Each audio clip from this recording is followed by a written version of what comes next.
Last week, someone probably turned 50 bucks into 900 in a single afternoon, and the same guy probably lost his entire account 3 weeks later. Both times, he'd been trading the exact same thing, options. And here's what nobody tells you. The tool that made him rich is the same tool that wiped him out. He just didn't actually understand what he was holding. So by the end of this, you're going to understand options better than most people who've been trading them for years. Not the textbook version, I'm talking the version that actually keeps your account alive. And I'm gonna show you the 3 mistakes that blow up beginners. The third one can even take you below zero. I'm talking as in you owe money you never had. But let's get started. What even is an option? Because the name's actually doing you dirty. Just forget the word option for a second. An option is a bet. It's a bet on where a stock goes and by when. That's it. It's 2 ingredients: direction and a deadline. Most people only think about direction. The deadline is the part that eats them alive.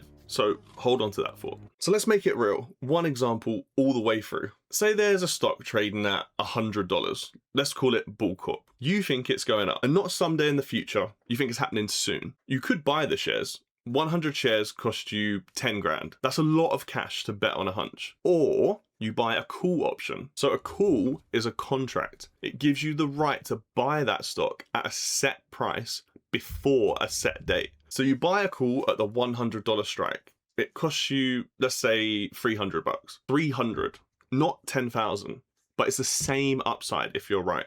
And that's the part that hooks everyone. The leverage feels like a cheat code. So the stock jumps to $110. Your right to buy at 100 is suddenly worth a fortune.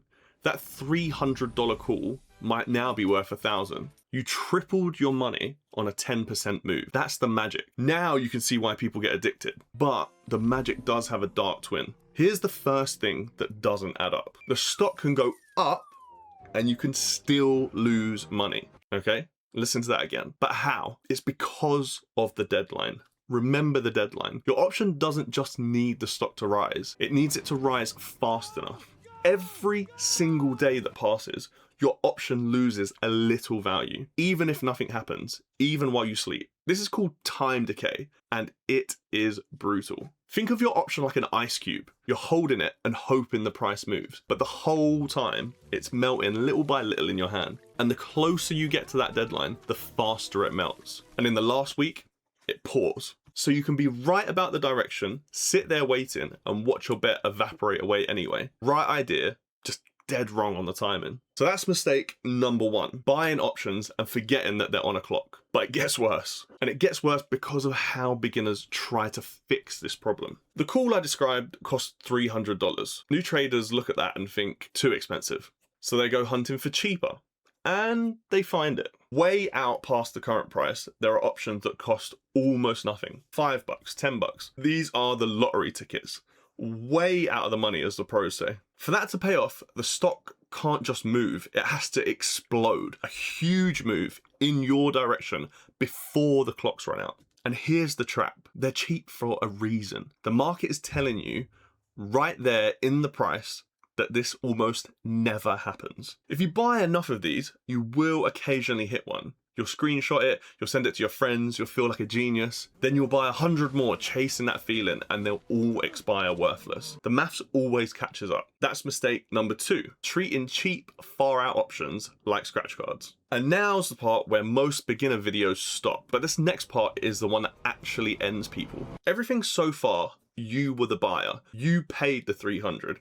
The worst that happens is you lose that 300. Your downside is capped. You can only lose what you put in. Remember that, because it's about to flip. Because every option has another side. Someone sold you that contract. And selling options feels incredible at first. You collect the cash up front. The 300 bucks, someone pockets it the moment you buy. If the option expires worthless, the seller just keeps it. Free money. Over and over and over. Are you starting to see the appeal? Sit back, collect premium, let time decay do the work for you. And that's true until the one time it isn't. Here's the part that should make you sit up. When you buy, your loss is capped. When you sell certain options without protection, your loss is not. This is called naked selling. And the word naked is doing a lot of work. Picture selling someone the right to buy a stock from you at 100. You don't own the stock.